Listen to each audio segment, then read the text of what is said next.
What's going on, guys? Welcome back to the YouTube channel. I got a couple things to update you on. First things first, we got the LSX buttoned up from last week.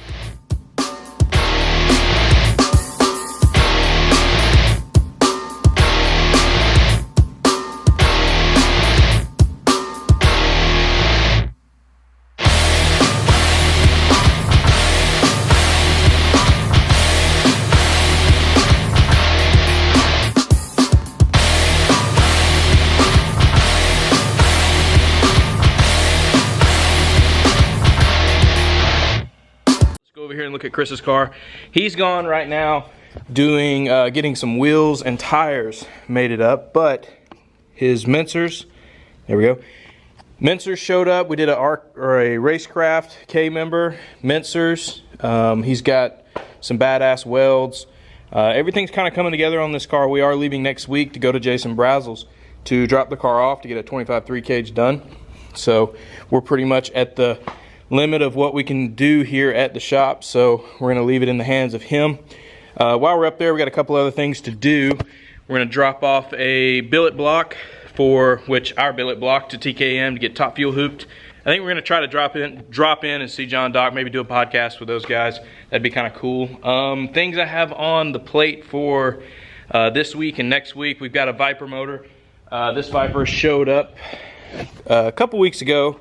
We got it tore down, got some parts ordered, waiting on parts for it. That's a Gen 3 Viper. The heads are over here. It ended up, let's see. Yeah, it ended up having a uh-oh moment. Apparently, it's very common for Gen 3 Vipers, at least, to drop valve seats. So that's what happened there. But super easy, we'll get that fixed. I got some parts soaking in the parts washer. We've got the, focus please. Got a VG30 in the Align hone. We're starting to get this thing figured out. I haven't gotten to do one yet, so this is my first attempt. Not sure how it's gonna go. Seems like it's gonna be a little bit slow process, being as that the entire main, all four main caps are attached to each other. Seems like it's gonna be a little bit of a headache. I just threw the studs in, torqued them down, and we're actually 1.5 thou big. The guys over at Z1 mentioned that would happen, so we'll get that fixed. I think I've got a couple ideas to see how we can figure that out. Nonetheless, we're gonna get those going. I got a small block Chevy that just came in really rough. Chris spent the last couple days getting it cleaned up, getting it painted, ready for the machining process. We try to make sure everything is super clean for the process. As you can see here, we got a lot of heads to get done too. So that's pretty much an update of what's going on here in the shop, but I do have to get to work. I did get the VG30 or the VG crankshaft balanced already. I had a little bit of downtime. We were waiting on some other parts, and I had everything I needed to get that done, so I went ahead and knocked that out. We are using the stock crank and the stock block on these little builds. The rest is forged. We're using Eagle rods and a Wiseco piston to make up the rest of the rotating assembly and some stock bearings. So it should make for a nice build. Those are going to Z1 Motorsports. If you don't know who those guys are, you definitely need to check them out if you're into the Nissan stuff. But yeah, don't forget, new shirts and everything are in. We had a little bit of a hiccup, so everyone who ordered shirts from us the last time we had a sale when these first arrived, hit me up if your logo is crooked. I had a couple. This one is not so bad, but you can see it's crooked. So I had a couple of them come back like that. So we're gonna switch t-shirt companies and we'll get that fixed. One more thing before I get to work. Huge shout out to Bruce Wilson. If you don't know who he is, he's a huge YouTube star. He's got over 400,000 subscribers. He does big truck stuff, diesel stuff. He's got a sick cab over that they're working on over on his channel. So if you haven't yet, make sure, if you're from my channel and you're going over there, if you're one of the 300 and you haven't subscribed to him, make sure you go over there and subscribe. He's definitely helped us out as far as growing the channel in the last couple days. So thanks, man. I really appreciate that. But I'm fixing to get to work, so I think I'm gonna take you guys along with me. We're gonna try to start doing maybe like videos every other day. So just to kind of take you along and show you what we do.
Alright, so I stopped recording because I had to focus. I had to switch over mandrels and switch over a bunch of parts, but I got this done.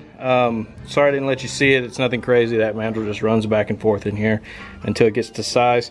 We have our dial bore gauge set to the low, and we are about 3/10 over the low. We have half a thou, so 3/10,000ths of an inch bigger than the low. 3/10,000ths, 3/10,000ths, and 4/10,000ths. So we're gonna call that good. That's perfect. That's on the money. It doesn't get any closer than that. So the next thing we need to do is just get it in the cylinder hole and bolt the torque plate to it, and we'll go ahead and measure a piston.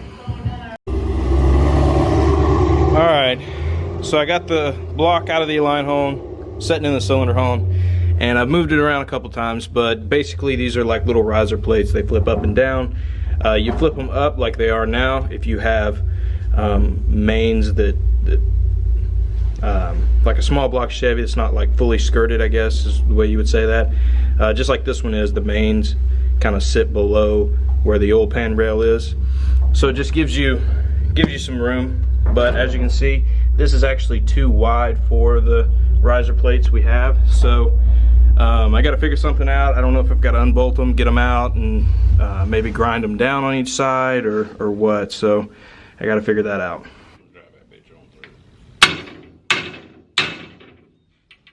Need a bigger punch here. Ow! Yeah.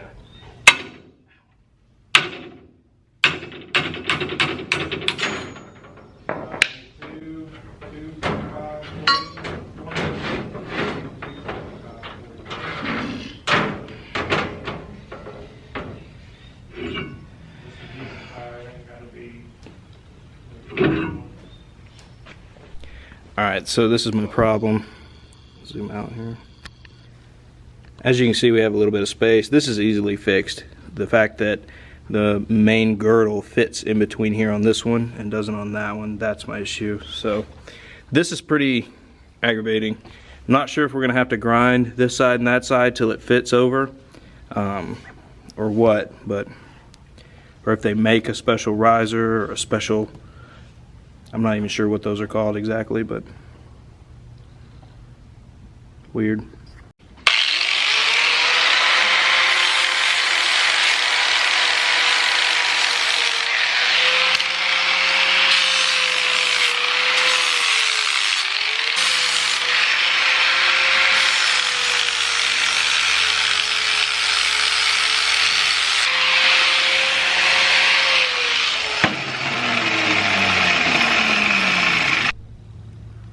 Alright, so we got this thing to fit. The next thing, we'll probably do it on the next videos. We'll get everything buttoned back up in the machine. And we'll go ahead and get this thing cylinder honed.